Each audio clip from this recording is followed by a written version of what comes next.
तो इस वक्त दुनिया का सबसे बड़ा रहस्य यह है कि युद्ध विराम लागू होने के बाद भी खामनेई को किसी ने नहीं देखा है, लेकिन भूमिगत होने के बावजूद वो ईरानी परमाणु कार्यक्रम की गति बढ़ा चुके हैं। ईरान की पहाड़ी के 5000 फीट नीचे एक सेफ हाउस में ईरान का यूरेनियम संवर्धन रफ्तार पकड़ चुका है। बहुत जल्द ईरान एटमी परीक्षण कर सकता है। यह माना जा रहा है कि उसी दिन खामनेई दुनिया के सामने आएंगे। इस रिपोर्ट से अमेरिका की चिंता बढ़ गई है। ईरान पर दोबारा हमलों की योजना तैयार हो गई, लेकिन इस ऑपरेशन में अमेरिकी हथियार तो होंगे, अमेरिका नहीं होगा। देखिए कैसे ट्रंप ईरान पर हमलों की तैयारी कर रहे हैं।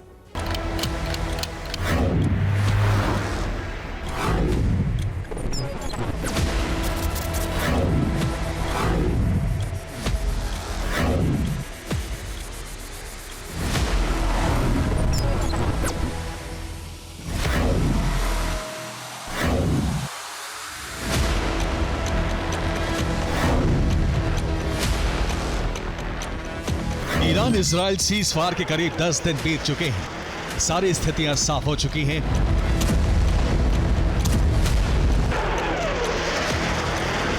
वॉशिंगटन, तेल अवीव और तेहरान तीनों ही अपनी अपनी जीत का दावा कर जश्न मना चुके हैं। इसी हफ्ते इजराइल के प्रधानमंत्री बेंजामिन नेतन्याहू अमेरिका के साथ संयुक्त रूप से जीत का जश्न मनाने वॉशिंगटन जा रहे हैं।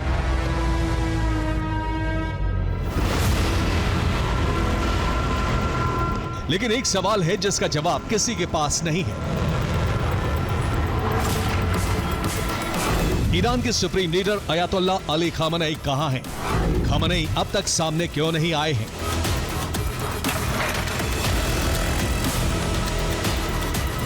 ग्यारह जून के बाद से खामनेई के बारे में कोई खोज खबर नहीं है, जबकि मुहर्रम के वक्त हर साल खामनेई शिया संप्रदाय को संदेश जारी करते रहे हैं।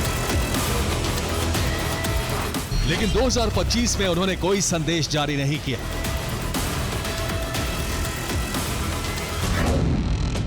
खामनेई 11 जून से गुप्त ठिकाने पर हैं। वो सिर्फ आर्मी चीफ जनरल अब्दुल रहीम मौसावी और अपने सलाहकार अली शमखानी के संपर्क में हैं। उनके उत्तराधिकारी समझे जाने वाले छोटे बेटे मुस्तफा खामनेई को भी पिता की लोकेशन के बारे में कोई जानकारी नहीं है।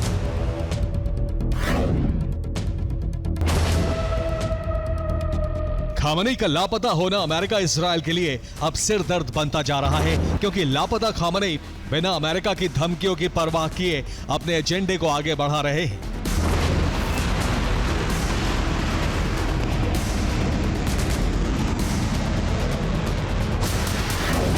दो जुलाई 2025 को ईरान के सुप्रीम लीडर ने इसके संकेत एक एक्स पोस्ट से दिए हैं। उन्होंने लिखा, अमेरिकी राष्ट्रपति ईरान का आत्मसमर्पण चाहते हैं। क्रांति के समय से ही अमेरिका इस्लामिक ईरान के खिलाफ है।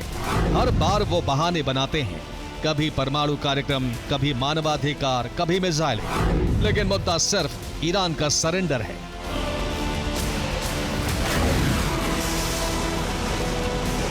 खामनेई के कहे बिना ईरान सरेंडर नहीं करेगा, बल्कि अंडरग्राउंड लेवल पर काम तेज कर दिया गया है।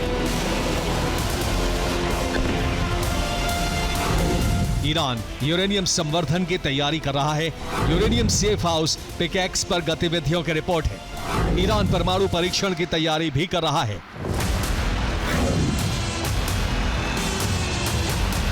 यह तैयारी पिकैक्स पहाड़ी के नीचे की जा रही है।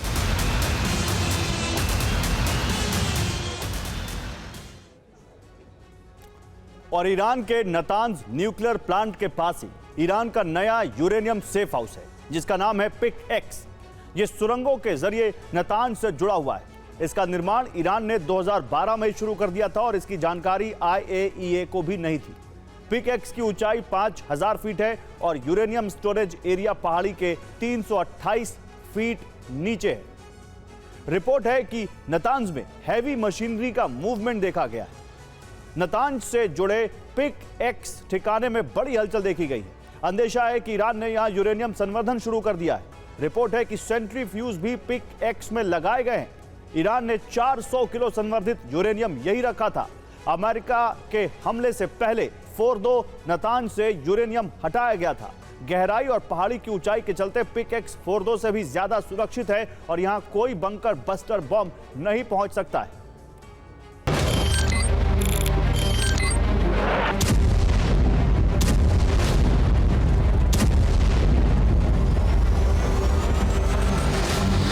ईरान युद्ध स्तर पर परमाणु बम बनाने की तैयारी कर रहा है।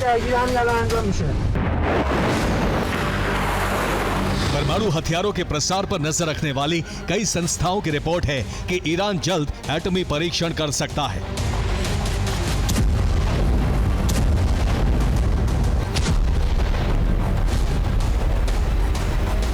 एंटी-आईएईए बिल पर खामनेई और राष्ट्रपति पेजेश्कियान के हस्ताक्षर होते ही आईएईए पर प्रतिबंध लग चुका है। युद्ध में मारे गए सभी कमांडरों की जगह नई नियुक्तियां हो चुकी हैं। मोसाद के 200 एजेंट पकड़े जा चुके हैं। हर विभाग से जासूसों की सफाई हो रही है। कूटनीतिक हित साधने के लिए ईरान 12 से ज्यादा देशों को चिट्ठी भेज चुका है। रूस से नए एयर डिफेंस सिस्टम खरीदे जा रहे हैं। चीन से 40 नए फाइटर जेट मिलने वाले हैं। यूरेनियम संवर्धन के लिए नए IR-9 एडवांस्ड सेंट्रीफ्यूज और एटम बम के उपकरण भी खरीदे जाने की रिपोर्ट है।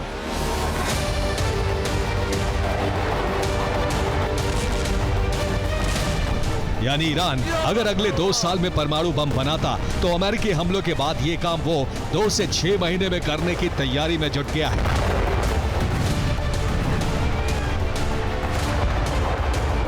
ट्रंप का दाव उल्टा पड़ चुका है। हालांकि पेंटागन का दावा है कि ईरानी परमाणु संयंत्र तबाह हो गए हैं, लेकिन जमीन के नीचे की कार्रवाई बता रही है कि ईरान बहुत तेजी से एटम बम बनाने की ओर बढ़ रहा है।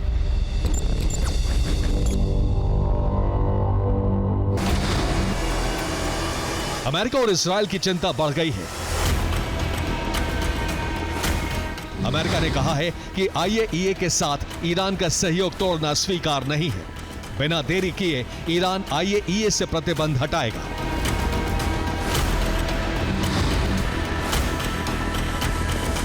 अमेरिकी मीडिया की रिपोर्ट है कि ट्रंप ईरानी परमाणु कार्यक्रम को रोकने के लिए इस्राएल को अमेरिका की सबसे बड़ी हवाई ताकत सौंप सकते हैं।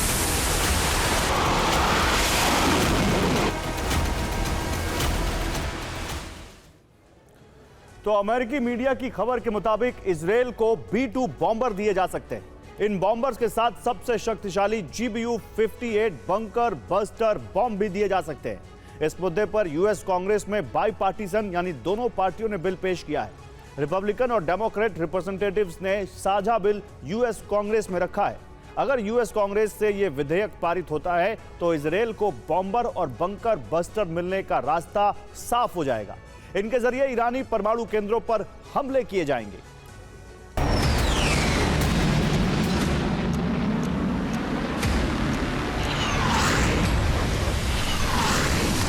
अमेरिका को लग रहा है कि अब ईरान पर फिर सर्जिकल स्ट्राइक करना कूटनीतिक लिहाज से ठीक नहीं होगा।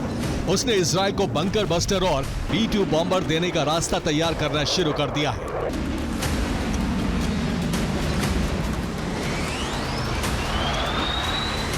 उधर ईरान ने बिना कुछ कहे यह साफ कह दिया है कि एनरिचमेंट एटम बम बनने तक नहीं रुकेगा।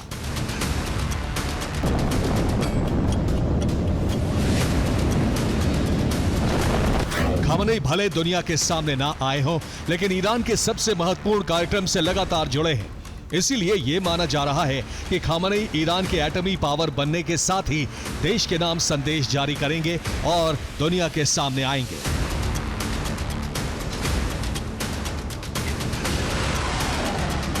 Bureau report, TV9 Bharatvarsh.